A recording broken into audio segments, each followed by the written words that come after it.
ஒரு நார்சிஸ்டிக் பீப்புளோட silent treatment மேனிப்புலேஷன்னா என்ன? இந்த சைலண்ட் ட்ரீட்மெண்ட் மேனிப்புலேஷன் பண்ணுறனால இந்த நார்சிஸ்டிக் பீப்புளோட ரிலேஷன்ஷிப்பில் இருக்கிறவங்க எந்த அளவுக்கு பாதிப்புக்கு உள்ளாவாங்கன்னு உங்களுக்கு தெரியுமா? தெரியலனா தெரிஞ்சுக்கக்கூடிய ஒரு வீடியோ தான் இது. Narcissistic relationship, toxic relationship part 69 video இது. சப்போஸ் பார்ட் 1லேருந்து பார்ட் 68 வரைக்கும் இந்த என்டையர் நார்சிஸ்டிக் டாக்ஸிக் ரிலேஷன்ஷிப்கான சீரீஸ் ஆஃப் வீடியோஸ் பார்க்கணுன்னா அதுக்கான லிங்க் நான் டிஸ்கிரிப்ஷனில் தரேன், செக் பண்ணி பாருங்கள். அதே மாதிரி நம்ம சேனலுக்கு புதுசுனா நம்ம சேனலை சப்ஸ்கிரைப் பண்ண மறந்துடாதீங்க. அப்போ தான் நான் போகிற வீடியோ உங்களுக்கு சீக்கிரமாக வந்து சேரும். வாங்க இப்போ வீடியோக்குள்ளார போகலாம்.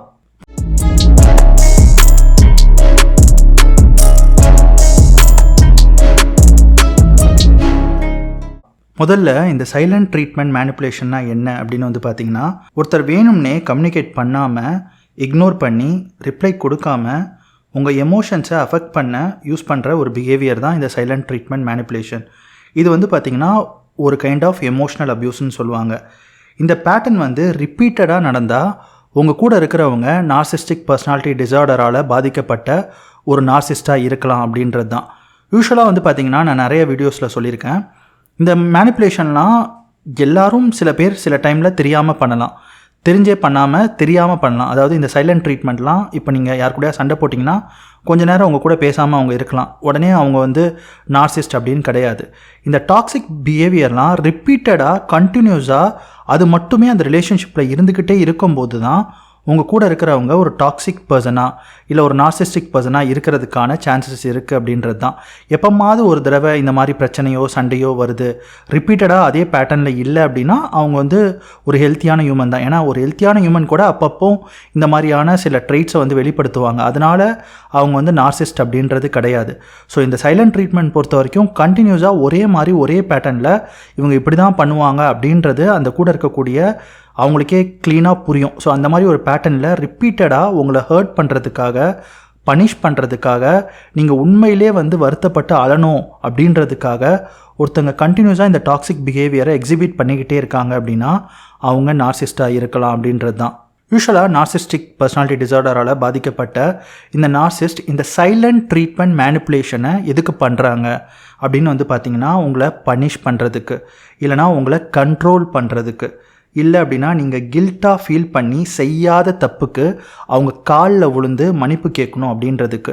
அதே மாதிரி நார்சிஸ்டிக் பீப்புள் செஞ்ச தப்புக்கு அக்கௌண்டபிலிட்டி எடுத்துக்காமல் சைலண்ட்டாக போயிட்டாங்க அப்படின்னா ஒரு டைமுக்கு அப்புறம் அதே விஷயத்த ரிப்பீட்டடாக உங்கள் மைண்டில் ஓட்டி பார்த்து நீங்களே அதுக்கான ஆன்சரை கண்டுபிடிக்க முடியாமல் ஒரு டைமுக்கு அப்புறம் அவங்கக்கிட்ட நீங்களே போய் சரண்டர் ஆயிடுவீங்க. அதாவது முழு தப்பையும் அவங்க தான் பண்ணியிருப்பாங்க, ஆனால் இந்த சைலண்ட் ட்ரீட்மெண்ட் கொடுக்க அவங்க கூட இருக்கிறவங்க நம்ம தான் தப்பு பண்ணிட்டோம் போலன்னு சொல்லி அவங்க மைண்ட் அப்படியே அதை ஒத்துக்க வைக்கக்கூடிய ஒரு சைக்காலஜிக்கல் பிஹேவியர் தான் இது.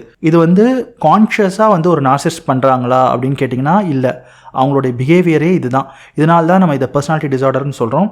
அகைன் இது பார்த்திங்கன்னா டிஃபென்சிவ் மெக்கானிசம் தான். யூஸ்வலாக உங்கள் 2 பேருக்குள்ளார கான்ஃப்ளிக்ஸ் வந்துச்சுன்னா, இல்லைனா அவங்க ஏதாவது ஒரு பெரிய தப்பு பண்ணிட்டாங்க அப்படின்னா, இல்லை நீங்கள் ஏதாவது பயங்கரமான கிரிட்டிசிசம் வைக்கிறீங்க அப்படின்னா, இல்லை அவங்களுடைய இமேஜை உடைக்கிற மாதிரி ஏதாவது ஒரு விஷயத்த பண்ணுறீங்க அப்படின்னா இம்மிடியேட்டாக நிறைய நார்சிஸ்டிக் பீப்புள் சைலண்ட் ட்ரீட்மெண்ட் தான் கூட இருக்கிறவங்க கிட்ட பண்ணுறதுக்கான நிறையா சான்சஸ் இருக்குது.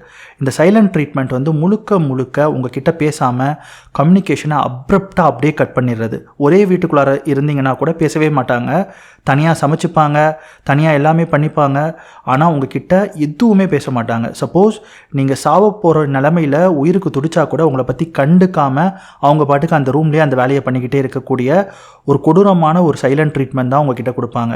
ஸோ இதனால் பார்த்தீங்கன்னா ஒரு வீட்டில் இருக்கீங்க இல்லை ஒரு ரிலேஷன்ஷிப்குள்ளார இருக்கீங்க அப்படின்னாலும் இந்த சைலண்ட் ட்ரீட்மெண்ட் அவங்க கூட இருக்கிறவங்கள பயங்கரமாக பாதிக்கும். ஏன்னா இந்த அமைதியாக இருக்கிறது அப்படின்றது கூட இருக்கிறவங்களுக்கு எப்படி தோணுன்னா, ஐயோ நம்ம தான் பெரிய தப்பு பண்ணிட்டோம் போல அப்படின்ற ஒரு பயத்தை உருவாக்கும். அது மட்டும் இல்லாமல் திரும்ப அந்த நார்சிஸ்டிக் பீப்புள் கிட்ட ஏதாவது தப்பு பண்ணாங்கன்னா அது கேள்வி கேட்குறதுக்கே உங்களுக்கு பயம் வந்துடும்.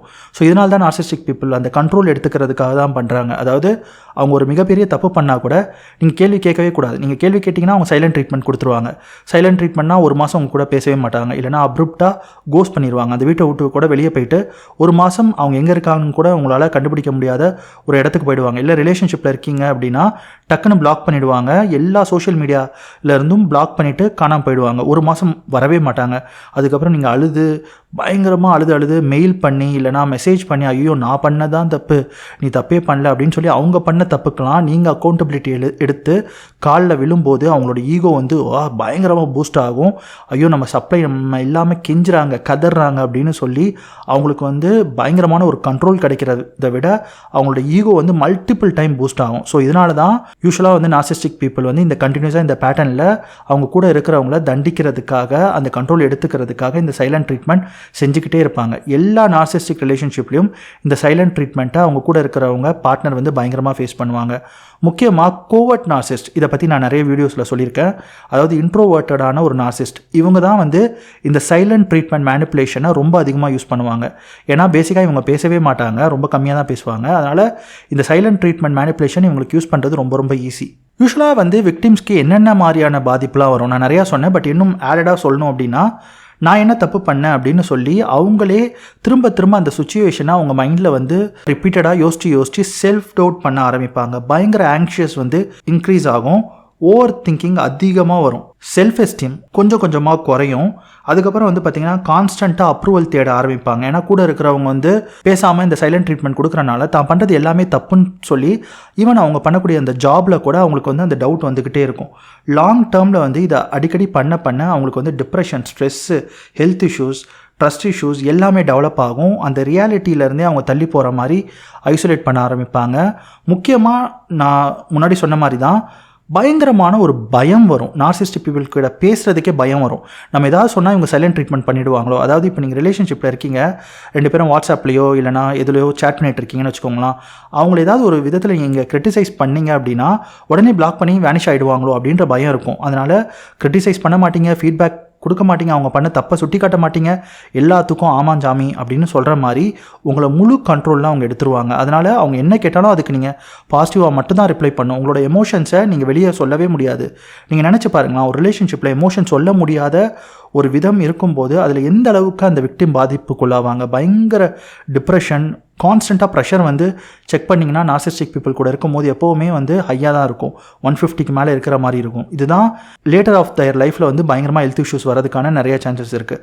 இந்த சைலண்ட் ட்ரீட்மெண்ட் வந்து பயங்கரமாக இருக்கலே எல்லா மேனிப்புலேஷனை விட சைலண்ட் ட்ரீட்மெண்ட் தான் பயங்கரமாக வந்து அவங்க கூட இருக்கிறவங்கள பாதிப்புக்கு உள்ளாக்கும். அதனால் எல்லா நார்சிஸ்டிக் பீப்புளும் டிஃபென்சிவ் மெக்கானிசமாக எப்போல்லாம் அவங்க தப்பு பண்ணுறாங்களோ அதெல்லாம் இதை எடுத்து பண்ணுவாங்க அப்படின்றது தான். முக்கியமாக இந்த சைலண்ட் ட்ரீட்மெண்ட் நான் நிறையா ஸ்டோரிஸில் நோட் பண்ணது எப்படின்னு வந்து பார்த்திங்கன்னா, எப்போல்லாம் நார்சிஸ்ட் தப்பு பண்ணுறாங்களோ அப்போ தான் சைலண்ட் ட்ரீட்மெண்ட் பண்ணுவாங்க. அதாவது முன்னாடி ஸ்டார்ட் ஆஃப் த ரிலேஷன்ஷிப்பில் வந்து பார்த்திங்கன்னா யூஸ்வலாக அவங்கள பனிஷ் பண்ணுறதுக்காக பண்ணுவாங்க. ஆனால் லேட்டஸ்ட் ஸ்டேஜஸ் ஆஃப் ரிலேஷன்ஷிப்பில் வந்து பார்த்திங்கன்னா எப்போல்லாம் அவங்க தப்பு பண்ணுறாங்களோ அந்த அக்கௌண்டபிலிட்டி வந்து எடுக்காமல் எஸ்கேப் ஆகிறதுக்கு, ஐயோ போனால் இவங்க கேள்வி கேட்பாங்களோ அப்படின்னு சொல்லிட்டு உங்களை கம்ப்ளீட்டாக வந்து அவாய்ட் பண்ணிவிடுவாங்க. நீங்கள் வந்து சோஷியல் மீடியா மூலமாக அவங்களை காண்டாக்ட் பண்ணிட்டு இருந்தீங்கன்னா எல்லாத்துலேயும் பிளாக் பண்ணிவிடுவாங்க, உங்களை மீட் பண்ண மாட்டாங்க, 1 மாதம் வந்து உங்கள் கூட பேசவே மாட்டாங்க. ஸோ தட் 1 மாதம் கழிச்சு வந்தால் நீங்கள் அந்த சுச்சுவேஷனை கம்ப்ளீட்டாக மறந்துடுவீங்க. அதனால் அவங்க உங்ககிட்ட சாரி கேட்க தேவையில்ல, அக்கௌண்டபிலிட்டி எடுத்துக்க தேவையில்ல. அதனால் இதை வந்து அவங்க திரும்ப யூஸ் பண்ணிக்கிட்டே இருப்பாங்க எப்போல்லாம் அந்த சுச்சுவேஷன்லேருந்து எஸ்கேப் ஆகிறதுக்கு. ஸோ ஃபைனலாக வந்து நீங்கள் என்ன புரிஞ்சுக்கணும் அப்படின்னு வந்து பார்த்தீங்கன்னா, இந்த சைலண்ட் ட்ரீட்மெண்ட்னா சைலன்ஸ் மட்டுமே கிடையாது. அது ரிப்பீட்டடாக ஒருத்தரோட எமோஷன்ஸை கண்ட்ரோல் பண்ண யூஸ் பண்ண ஒரு மிகப்பெரிய மேனிப்புலேஷனான ஒரு விஷயந்தான். அதுவும் ரிலேஷன்ஷிப்பில் கண்டினியூஸாக ஒருத்தங்க யூஸ் பண்ணுறாங்கன்னு வச்சுக்கோங்களேன். இப்போ நீங்கள் ஜாபில் அந்த மாதிரி பார்த்தீங்கன்னா அதை இக்னோர் பண்ணிட்டு போயிடலாம். ஆனால் ஒரு ரிலேஷன்ஷிப்பில் ஒருத்தங்க கண்டினியூஸாக யூஸ் பண்ணுறாங்க அப்படின்னா அது உங்கள் மென்டல் ஹெல்த்தை பயங்கரமாக டேமேஜ் பண்ணும். ஒரு ஹெல்த்தி ரிலேஷன்ஷிப்னால் கம்யூனிகேஷன் ரொம்ப ரொம்ப ரொம்ப முக்கியம். அந்த கம்யூனிகேஷனை ஒருத்தங்க கட் பண்ணிவிட்டு இந்த பிளாக் பண்ணுறதோ இல்லை டக்குன்னு வேனிஷ் ஆகுறதோ இல்லை உங்களை கோஸ்ட் பண்ணிட்டு போகிறதோ, அப்ரப்டாக வந்து அந்த கோஸ்டிங் இருக்கும். நீங்கள் நினச்சி கூட பார்க்க மாட்டீங்க. நைட்டு நல்லா பேசிகிட்டே இருப்பாங்க, காலையில் வந்து பார்த்திங்கன்னா எல்லாத்துலேயும் பிளாக் ஆகிருக்கும், காணாமல் போயிடுவாங்க. எப்படி நீங்கள் கண்டுபிடிக்கிறதுனே தெரியாத அளவுக்கு பண்ணுவாங்க. அதனால் நீங்கள் என்ன பண்ணுவீங்கன்னா திரும்ப அந்த பழைய மெசேஜஸ்லாம் எடுத்து படிச்சுக்கிட்டே இருப்பீங்க. நம்ம ஏதாவது தப்பாக பேசிட்டோமோ நைட்டு அப்படின்னு சொல்லி உங்களை நிறையா செல்ஃப் டவுட் ஆக்குவாங்க. பயங்கரமான ஒரு டிப்ரெஷனுக்கு நீங்கள் போவீங்க. ஸோ இந்த மாதிரி நடந்துக்கிட்டே இருக்கிறனால விக்டிம்க்கு எப்போவுமே அந்த ஹாப்பினஸ் இருக்கவே இருக்காது, பயம் மட்டும்தான் இருக்கும் அப்படின்றது தான். ஸோ ஓவரால் இந்த வீடியோ வந்து உங்களுக்கு ஹெல்ப்ஃபுல்லாக இருக்கும்னு நினைக்கிறேன். சப்போஸ் ஒருத்தங்க நார்சிஸ்டிக் ரிலேஷன்ஷிப்பில் இருக்காங்க, அவங்க ரொம்ப கஷ்டப்படுறாங்க அப்படின்னா இந்த மாதிரி வீடியோஸ்லாம் அவங்களுக்கு ஷேர் பண்ணுங்கள். கண்டிப்பாக அது அவங்களுக்கு டீகோட் பண்ணுறதுக்கு ஹெல்ப்ஃபுல்லாக இருக்கும். ஏன்னா நான் நிறைய வீடியோஸில் சொல்கிற மாதிரி தான், ஒரு நார்சிஸ்டிக் ரிலேஷன்ஷிப்பில் இருக்கக்கூடிய அந்த பார்ட்னர் வந்து அவங்க என்ன மாதிரியான இஷ்யூஸ் வந்து அண்டர்கோன் பண்ணுறாங்கன்னு அவங்களுக்கே தெரியாது. அவங்களால அதை டீகோடே பண்ண முடியாது. ஏன்னா அந்தளவுக்கு ஒரு மேனிப்புலேஷன் வந்து அவங்க மைண்டை வந்து கரப்ட் ஆகிருக்கும். ஸோ இந்த மாதிரியான வீடியோஸ்லாம் நாலேஜ் பர்பஸ்க்காக நான் போஸ்ட் பண்ணுறது. இது யாரோ ஒருத்தருக்காக ஹெல்ப்ஃபுல்லாக இருந்து நம்ம இதெல்லாம் தான் ஃபேஸ் பண்ணியிருக்கோன்னு டீகோட் பண்ணுறதுக்கு அவங்களுக்கு ஹெல்ப்ஃபுல்லாக இருந்தால் அது வந்து ரொம்ப ரொம்ப பெரிய விஷயம் நான் நினைக்கிறேன். So keep sharing the good things அப்படின்றது தான். ஸோ ஓவரால் இந்த கண்டென்ட் உங்களுக்கு பிடிச்சிருந்துச்சுன்னா நம்ம சேனலை சப்ஸ்கிரைப் பண்ண மறந்துடாதீங்க. வேறு ஒரு நல்ல கண்டென்ட்டோடு நான் உங்களை மீட் பண்ண வரேன். இந்த வீடியோ பார்த்ததுக்கு நன்றி.